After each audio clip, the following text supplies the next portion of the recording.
Más que no es el momento de romper silencios con la razón. Yo me cansé de tanto cuento,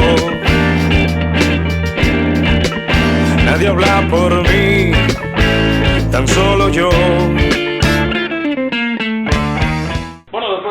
Pausa de nuestro espacio Razones Ciudadanas, reiniciamos con un tema de mucha actualidad, que es el tema de las elecciones en Cuba. Para eso tenemos invitado acá a Julio Oleaga Pesán, Larissa Diversén y Cecilio Dimas. Cecilio es una persona muy conocedora de la historia que va a aportar sobre eso. Larissa es una abogada conocedora de las leyes, y Julio ha tenido participación en algunos proyectos muy interesantes sobre qué hacer en este tema de las elecciones. En Cuba, después del triunfo de la revolución en el 59, se rompe el orden constitucional. Se rompe porque ni el presidente del Tribunal Supremo ni el presidente del Senado, que eran los que tenían que ocupar la presidencia en ese momento, pudieron hacerlo, porque irrumpe la revolución y rompe ese orden. Y a partir del día 3 se empiezan a nombrar presidentes en Cuba, no designados. O sea, Urrutia Lleo es designado por Fidel Castro como presidente. Cuando quitan a Urrutia, Dorticós es designado por Fidel Castro, y nos pasamos hasta el año 76 totalmente fuera de constituciones y de todo. Y entonces el sistema electoral cubano es un sistema que surge a partir del 76, montado ¿sobre qué? Sobre la base ya de un sistema totalitario, de un partido único que lo dirige todo. No hay división de poder y por tanto no hay democracia ninguna. Larissa, las elecciones en Cuba están sujetas a alguna reglamentación, alguna ley. ¿Cómo es eso? Bueno, sí, las elecciones están reguladas primero en la ley 72, que es la ley electoral, que es la que establece todos los derechos electorales que tienen los ciudadanos cubanos y los requisitos que deben cumplir para participar en las elecciones como tal. Y recientemente, bueno, no tan reciente, pero en el 2007 también hubo una modificación a esta ley electoral con el decreto ley 248, modificando el registro electoral. Es decir,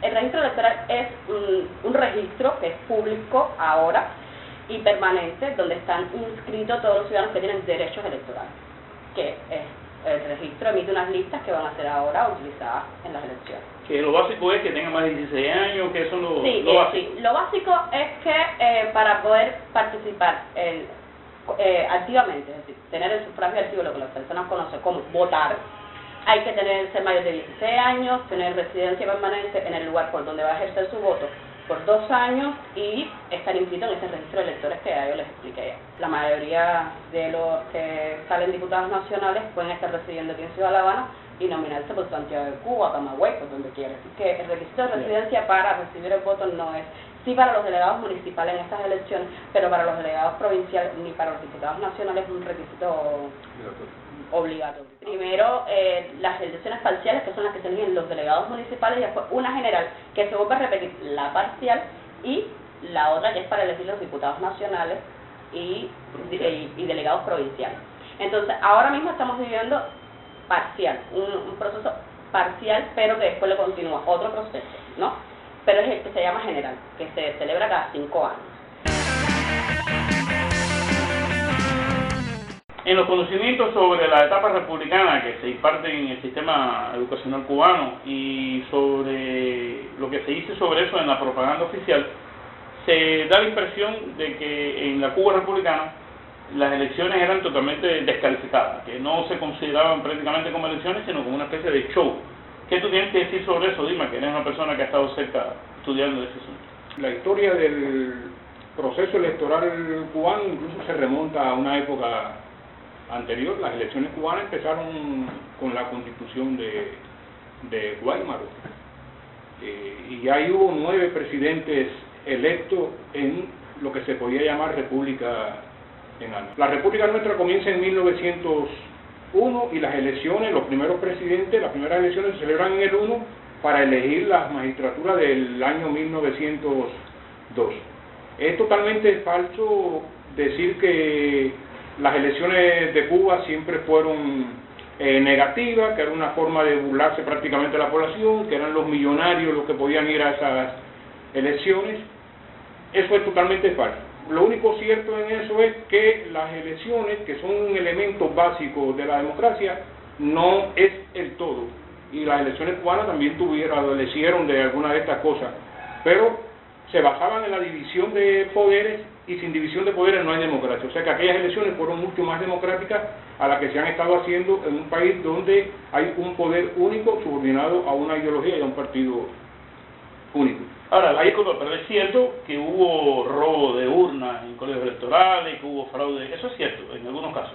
Es cierto en algunos casos y es falso en otros, por eso no se puede calificar las elecciones de Cuba con darle un calificativo único. Hubo de todo. Las elecciones de 1902 fueron limpias, la ganó Estrada Palma.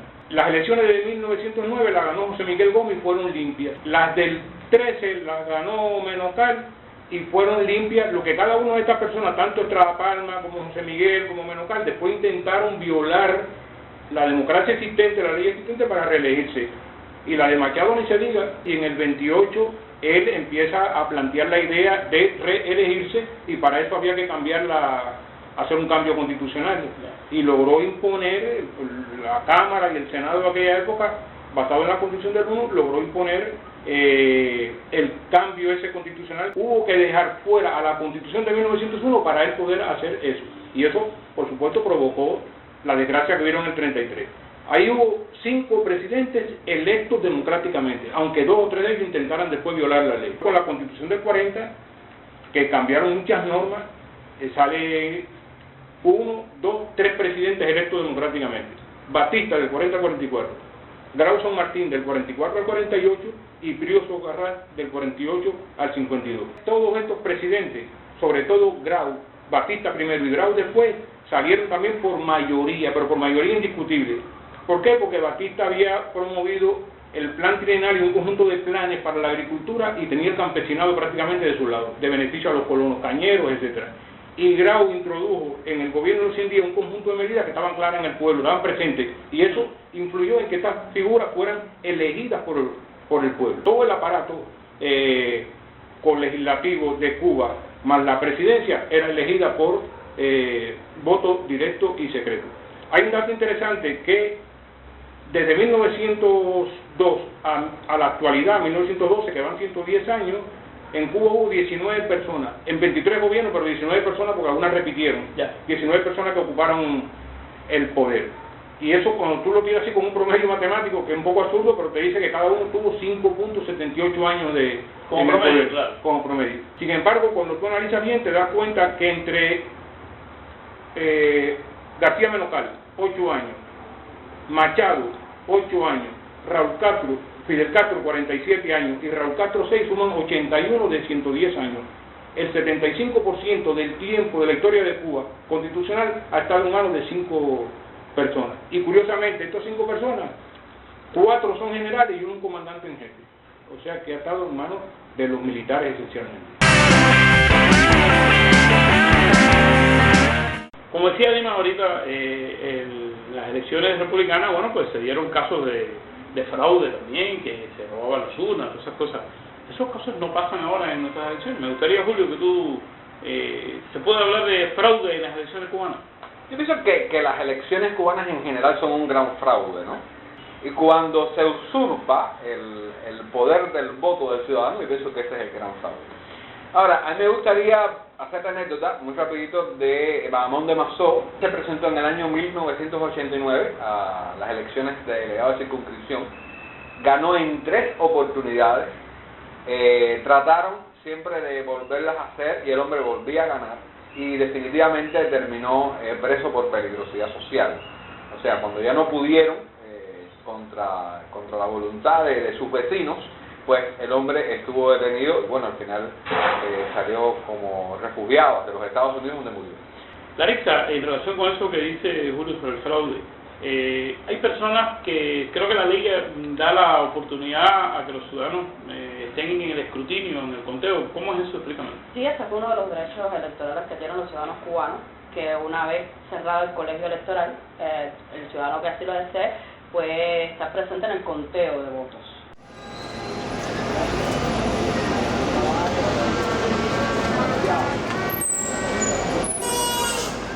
Julio, en relación a la actitud a tomar frente a las elecciones, hay una que es la que propone las autoridades cubanas, la que propone el gobierno, que es la de ir a votar todos y marcar, en el caso de estas municipales, bueno, elegir al mejor según la biografía, todas esas cosas que tú conoces. Y luego en la Asamblea Nacional se propone la idea de votar por todos. Ese es lo que plantean las autoridades cubanas, lo que plantean la gente del gobierno en relación a las elecciones, como actitud a tomar. Sin embargo, en el ámbito de la sociedad civil y en el ámbito de la oposición, hay diversas posturas. Alguien que plantea que lo mejor es no ir a votar.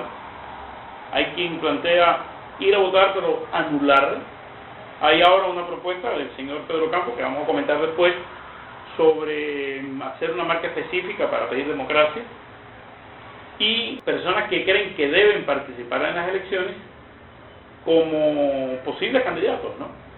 Me gustaría que tú has tenido esta experiencia tan interesante en estos proyectos, que tú nos digas cómo es eso, ¿no? Esa última propuesta. La experiencia de participar en las elecciones, como sabrán, la mayoría de los que verán este material, o sea, yo participé ya en las elecciones del año 2010. Pero participaste en condición de... Efectivamente, participé proponiéndome como delegado de circunscripción. Te propusiste tú mismo en la Asamblea de Denominación de Área. Efectivamente. ¿Por qué? Porque la ley electoral tiene un resquicio que permite que el ciudadano se autoproponga. Si durante mucho tiempo nos hemos planteado como personas cívicas que queremos construir la democracia, de que la principal tarea que tenemos como demócratas es llegar a la comunidad. O sea, no hay una forma más expedita de llegar a la comunidad que querer trabajar con ella. Para mí, entre los problemas que tiene la oposición democrática es que se va a los problemas superestructurales, o sea, libertad, independencia, soberanía popular, no sé, y olvida lo infraestructural, que es el individuo, el ciudadano, el vecino. El famoso discurso aquel de Tomás Gutiérrez Alea, que el socialismo veía el bosque pero no veía el árbol. O sea, y pienso que mi idea es concentrarnos en el árbol, sin perder la visión del bosque. Bien, una pregunta relacionada con eso. Tú te presentaste en las anteriores elecciones. Eso, como todo el mundo conoce en Cuba, es en la Asamblea de Nominación de Candidatos que se hace en el área. En una circunscripción tiene varias áreas. En cada área se propone a toda la gente que se quiera proponer, pero solo puede salir uno, que es elegido en el área a partir de una votación a mano alzada. ¿Qué ocurrió en esa votación a mano alzada cuando tus vecinos, la gente de tu área, se vio precisada a decir públicamente: yo aprobaría o yo no aprobaría a Julio Aliaga como candidato? ¿Qué pasó en esta asamblea? Primero, dos cosas. Yo no hice campaña. O sea, primero... Bueno, la ley prohíbe hacer campaña. La ley prohíbe hacer campaña. Y ese es uno de los principales límites de la ley electoral para la oposición democrática. Cuando yo entré a la asamblea, pues evidentemente todo el mundo decía: ¿y qué hace este contrarrevolucionario aquí? Bueno, se propone una persona, me autopropongo yo, alguien del núcleo zonal del Partido Comunista, como debe llamarse. O sea, levanta la mano y dice: no, porque él no es revolucionario, él no participa del CDR. Pero es muy interesante porque no hubo ninguna reacción adversa hacia mi persona. Lo más importante era de que yo dijera públicamente quién yo era y que estaba dispuesto a trabajar por la comunidad. Se llevó a votación y obtuve solo 2 votos, el de mi esposa y el mío. Está votando. En el mismo orden en que fueron hechas las propuestas. Los compañeros que estén de acuerdo en que Zayas sea nominado a candidato por esta área, que levanten la mano.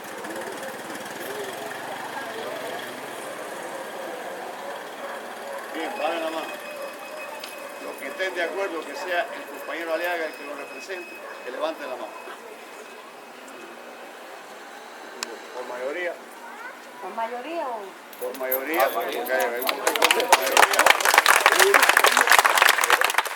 Hay una propuesta que tú conoces, que es la propuesta del señor Pedro Campos, donde él quiere proponer que en estas elecciones las personas marquen una letra D para indicar que quieren democracia. Bueno, en primer lugar debo aclararte que no es una propuesta. Nosotros hicimos un análisis del sistema electoral cubano y de las posibilidades de utilizar elementos democráticos para tratar de ayudar al desarrollo de la democratización del sistema cubano. No es una propuesta como tal, es una acción afirmativa que nos proponemos un grupo de compañeros para demostrar nuestra intención de que se democratice la sociedad. Esa acción afirmativa consiste en ir a las elecciones, participar del proceso electoral y poner una D que significa tres cosas básicas, fundamentales, que prácticamente mucha gente en Cuba comparte de toda la ideología, incluso conocemos militantes del partido, mucha gente del partido que está de acuerdo con esto. Una es que se elija por el voto, por el sufragio universal, el voto directo secreto, presidente, vicepresidente de la República. La otra es que los pactos de derechos humanos que han sido firmados pero no han sido ratificados, sean ratificados por el gobierno y por supuesto que las leyes se adecúen las leyes cubanas se adecúen a estos pactos. Y como tercera cuestión, que todas las leyes, sobre todo las leyes importantes, se discutan democráticamente y se voten en referéndum. Porque las leyes se están aprobando en un sistema donde se aprueba en un parlamento o son leyes que bajan como decretos presidenciales y muchas veces el pueblo ni las conoce, ni está de acuerdo, y en definitiva es el pueblo quien va a ser sometido a esas leyes. Por tanto, las leyes, la mayoría de las leyes importantes deben ser sometidas al referéndum, que sea el propio pueblo quien las... Esos son los tres aspectos que nosotros planteamos. Y que bueno, cuando vayamos a votar y pongamos una D, estamos votando por eso. Escribir la D en la boleta y votar como si fuera poner una X al lado, un candidato, en fin, poner una D en la boleta, es más bien un acto demostrativo, como decimos, una acción afirmativa. Bueno, ya hemos escuchado esta idea que está generando el señor Pedro Campos sobre la postura que él considera que sería más recomendable para estas elecciones, de marcar la D. ¿Qué opinión tú tienes sobre eso, Dino? Yo en primer lugar respeto todas las iniciativas que salgan de la sociedad civil, porque creo que eso es un proceso de gestación de ideas que van surgiendo. Lo que para mí no todas las ideas son viables. La propuesta de Pedro Campos tendría para mí viabilidad si existiera una división de poderes, si existiera un sistema democrático y si existiera libertad, por lo tanto, para los medios de información. Para mí es inviable. ¿Por qué? Porque lanzar la consigna de una letra, una palabra o un nombre de una persona para que se vote por ella, para eso hay que tener acceso a los medios informativos, y en Cuba el monopolio lo tiene el gobierno, o sea que por ahí no es posible. Después esa boleta son consideradas anuladas porque es que el sistema está elaborado, como decía, en el año 1976 precisamente para que sirva de sostén y de apoyo al gobierno que existe. Eso no está elaborado para que se transforme. Cuando analizamos los sistemas electorales en medio mundo, el hecho de que el 50% de los electores no participe, anule la boleta, o la rompa, o se vaya a la playa, o sea, no implica que está gestionando el servicio público. Yo pienso que el gobierno militar, las dictaduras autoritarias y totalitarias, ganan cuando el ciudadano se desentiende del servicio público. El asunto es que si aspiramos a un buen gobierno, como espejo de la democracia, lo primero que debemos hacer es tratar de involucrarnos en el sistema político, que no es ideológico, son dos cosas diferentes. En el mismo documento nosotros planteamos que esa es una idea que, por supuesto, si algún día fuera a caminar, si fuera a convertirse en algo, tendría que ser asumida por muchas personas. Nosotros reconocemos que no tenemos ninguna fuerza para poder desarrollar ninguna campaña en este sentido. Y decimos muy claramente que E incluso hablamos de la participación de la inmigración cubana. Y hablamos que los migrantes, si se contara el voto de los migrantes, por supuesto, participarían en todo este proceso. O sea, hablamos efectivamente, porque bueno, las personas que dicen, no, esto no es viable porque no hay fuerza, tiene que llegarse a todo el mundo. Bueno, es cierto, si no se llega a todo el mundo, si eso se convirtiera en una campaña, que no es nuestra pretensión, al menos en estos momentos, no es nuestra pretensión en estos momentos, si eso se convirtiera en una campaña, tendría que ser una campaña en la que deberían participar todos los que compartan esos objetivos. Y por otra parte, que esté bien claro, si en definitiva si es una campaña de mucha gente, bueno, pues no es una campaña en particular de nadie, es una campaña de mucha gente. Tendría la gente que participar, porque la ley lo permite, el apartado E, creo que es del artículo 4 de la ley 72, permite que la gente participe en el conteo de votos. Por supuesto, si se hace esa votación y no se participa en el conteo de votos, no podemos tener un control de cuánta gente realmente... o sea, está muy claro, no es una propuesta. Si alguien la quiere hacer suya y quiere convertir esto en campaña, bueno, pues es un problema no nuestro, o sea, es un problema de todos los que estén interesados en hacerlo.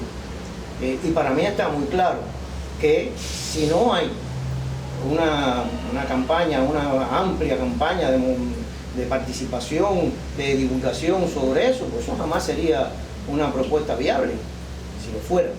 No es, repito, nuestro objetivo en estos momentos. Nosotros simplemente estamos dando a conocer este análisis y cada cual asuma ese análisis como lo entienda o no lo asuma. En definitiva, cada uno tiene el derecho a verlo como lo entienda.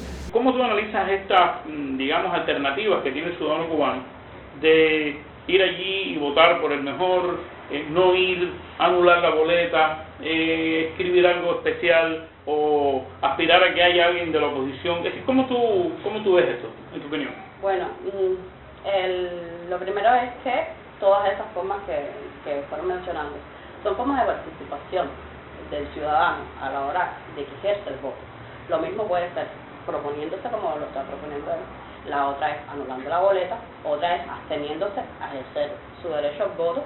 En la estructura sobre la cual está montada el sistema electoral cubano, que no le permite al ciudadano, por más que vaya a ejercer su voto, ahí se quedó. Entonces, creo que por eso es que la gente ni le interesan las elecciones, es decir, participar, ni tampoco las entiende. Dime, en relación a esta polémica de qué conducta llevar, ya diste ahorita tu opinión sobre la propuesta de Pedro, pero me gustaría, en el contexto más general, ¿qué debe hacer un ciudadano frente a esta situación de las elecciones, en tu opinión? Tiene que ser de acuerdo al nivel de comprensión cívica que tenga cada uno. Yo no asisto a la elección, yo personalmente. Si tú votas por ser una de las personas que aparecen en las estadísticas de los que se abstuvieron. Porque mi voto no va a determinar nada, y como no va a determinar, yo quiero cambios para mi país. Pero como esas elecciones no van a cambiar nada, al punto de que desde el 76 estamos haciendo elecciones y estamos en el peor momento de la crisis de Cuba. O sea que eso no estoy en nada. Que va a aparecer, disculpe, yo digo que va a aparecer en las estadísticas. Tú dices que no, ¿por qué? Va a aparecer en las estadísticas si él verifica que está incluido en el registro electoral. Está claro. Porque sabemos que muchas personas se quedan aparte, el CDR ni los incluye, muchos disidentes, principalmente sucede con los disidentes, que no van ahí a verificar si su nombre está. Y si no está su nombre, no va a aparecer en las estadísticas, ¿no?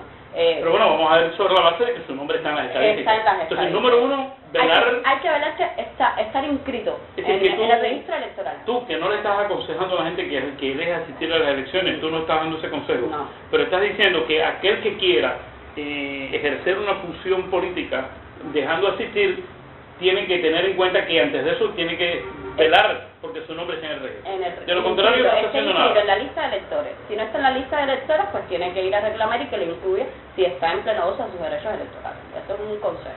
Y esto también es una forma de participar. Abstenerse es una forma de participar, porque tú estás decidiendo, dándole tu voto o no al gobierno que se va a elegir en ese momento con todo ese proceso electoral. Abstenerse no es algo negativo, es una forma de participar. Hay un tema que a mí me parece que es de trascendental importancia, que ha sido tocado aquí entre nosotros, que es el siguiente. La ley electoral de la que se hizo en el año 92 y que está vigente todavía a pesar de estas modificaciones que se han hecho, tiene un capítulo casi al final que es referido a la ética electoral. Y allí se introduce lo que yo diría un elemento sorprendente, ¿no? Y que prácticamente está en contra de cualquier precepto legal. Allí se dice que lo que debe tener en cuenta el elector para elegir. Es decir, la ley introduce una obligación en un campo totalmente subjetivo, que es lo que debe tener en consideración el elector para elegir o para votar por una persona. Y dice la ley que solo se debe tener en consideración los méritos, la trayectoria de la persona, es decir, lo que aparece en la biografía. De manera que el ejemplo que más me gusta poner para esto es el siguiente: dos personas con idéntica biografía, digamos, los dos son militantes del partido, los dos tienen misiones internacionalistas, los dos son graduados universitarios de la misma carrera, los dos son casados con 2 hijos, es decir, 45, 50 años los dos, es decir, son gente con la misma biografías gemelas. Quizás cuando vayan a levantar su mano en el Parlamento, voten de manera totalmente distinta frente a temas tan interesantes como, por ejemplo, las restricciones migratorias, la aprobación o no del matrimonio entre homosexuales, la apertura o reducción del trabajo por cuenta propia y la presencia del mercado en las reglas de la economía del país. De manera que cuando yo estoy eligiendo o votando por una de esas dos personas que tienen idéntica biografía, yo no tengo la menor manera de saber cómo va a votar esa persona a nombre mío en el Parlamento o cómo va a influir él sobre lo que va a pasar en el país. Sin embargo, la ley prohíbe, que ya lo estaba diciendo Julio ahorita y tú lo reclamabas también, la ley electoral prohíbe la campaña política. Entonces me gustaría que ustedes comentaran, es decir, si hasta dónde ustedes parece que esto es un absurdo o que yo estoy pensando mal. Julio, ¿qué tú crees de eso? Bueno, evidentemente es un absurdo, ¿no? O sea, como bien decía el profesor Dimas, o sea, lo más importante para ser elegido es que tú presentes qué vas a hacer. Es totalmente absurdo que la gente vote por una persona que no presenta un programa o que no presenta una idea, por lo menos. ¿Esto es así como lo estamos planteando? ¿O No, es así. La ley en el caso de los delegados municipales, pues como son los mismos residentes que lo eligen, pues pueden conocer un poquitico, pero hasta cierto punto, no lo conocen completamente.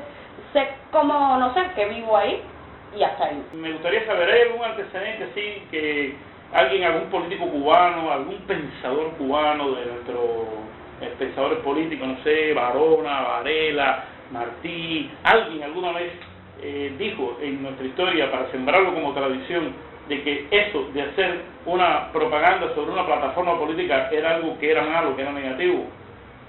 No, que todos los pensadores nuestros eso eran de pensamiento liberal, desde Varela para acá, eso es lo primero.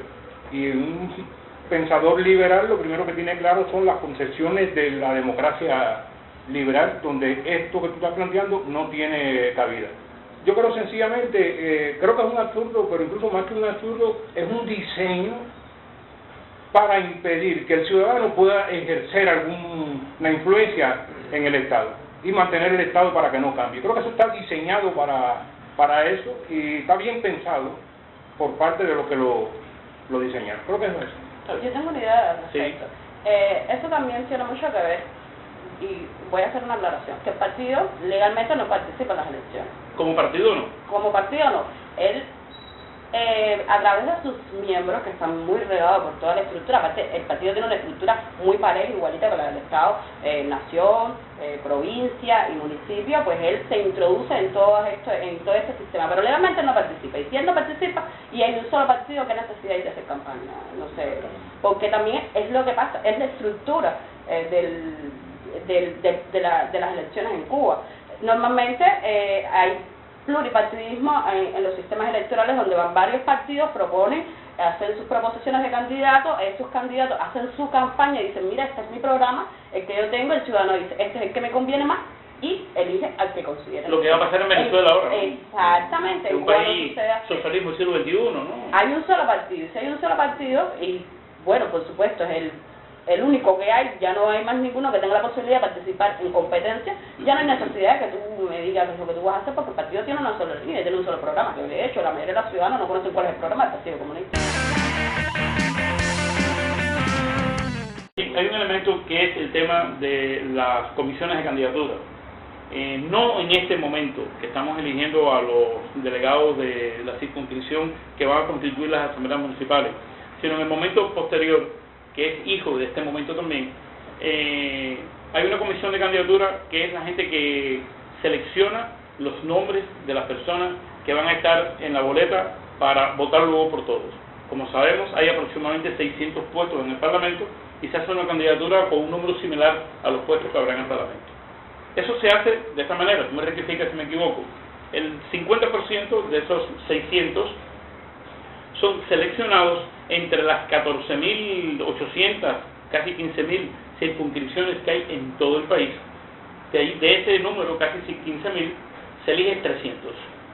Y, es decir, el 50% de los que van a ocupar el Parlamento. Y la otra mitad se elige entre un grupo de personalidades destacadas de la cultura, la ciencia, el deporte, gente con determinada historia, que es lo que permite que una persona como, para decir un nombre, que es lo que permite que un científico, un artista, un veterano de las luchas guerrilleras aparezca en el Parlamento porque no fue seleccionado en ninguna circunscripción. Ahora, esta comisión de candidatura, que tiene el enorme poder de elegir los nombres de los que van a estar en el Parlamento, no es el partido, sino las representantes de organizaciones de masa, que como todo el mundo sabe aquí, son poderes de transmisión del partido. Una cosa que quería denotar en esto... Sí, adelante. Bueno, es Asamblea Nacional, las integrantes de la Comisión de representantes de la NAP, la de los pequeños agricultores, CTC, CDR, FMC, FEO y CEN. Pero hay una relación muy estrecha entre estos representantes de la Comisión de Candidatura y, por ejemplo, el Comité Central.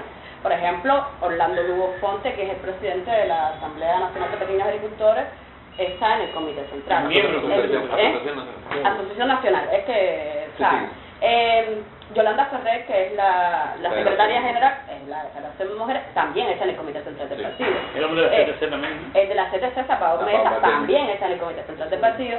Y Rabeiro, el presidente del Comité de Defensa de la Revolución, pues también está en el Comité Central del partido. Así que hay una estrecha relación entre Partido Comunista y Comisión de Candidatos. Hay personas que piensan que quizás en estas elecciones hay alguna sorpresa o no la haya, no sé.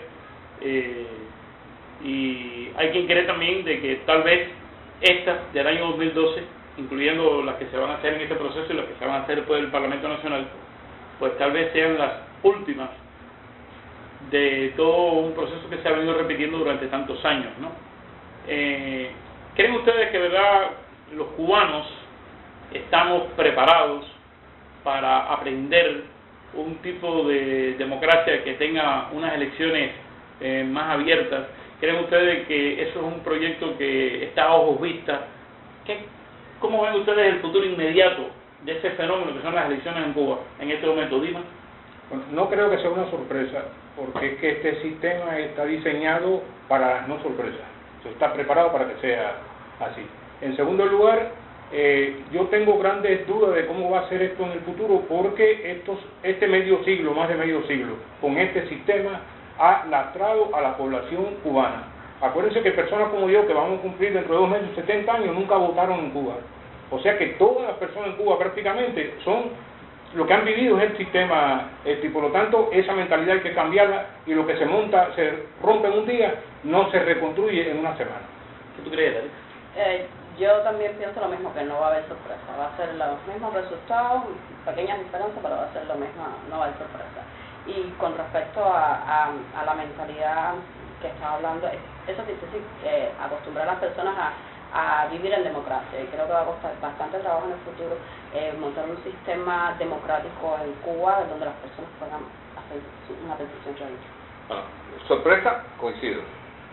La capacidad de regenerar en la sociedad, la capacidad de que los profesionales que sí han vivido bajo la dictadura pero tienen otro pensamiento, aunque lo tengan oculto porque le va el trabajo y le va la vida, entre comillas, pues sí, yo sí pienso, o sea, que no va a haber sorpresas, pero a la vez pienso de que sí hay una capacidad de renovarse en la sociedad cubana, y pienso que la renovación pasa por la capacidad que tengan los demócratas como parte de la sociedad de comprender de que cualquier sistema electoral es un ejercicio y que se va aprendiendo. Bueno, yo coincido con Julio y con Dimas y Larissa de que no habrá sorpresa, ¿no? Pero tengo una reflexión sobre eso que es la siguiente. En enero del año 1959, todos los pensadores políticos y toda la gente que pensaba a Cuba podrían apostar de que en esta nación sería imposible instaurar un sistema de corte comunista. 2 años después se instauró. Si eso fue posible, pues yo creo más posible todavía que en menos de lo que canta un gallo, este país se alfabetice democráticamente y podamos tener no solamente elecciones libres, sino también una verdadera democracia, y que tenemos suficientes razones ciudadanas para hacerlo. Quemando en mí, si no está grito, esta palabra y esta canción. Quemando en mí, si no estas ganas de hablar sin tantas vueltas, sin temor.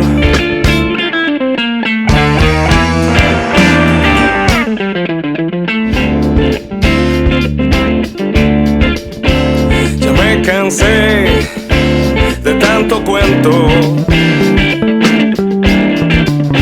nadie habla por mí, tan solo yo.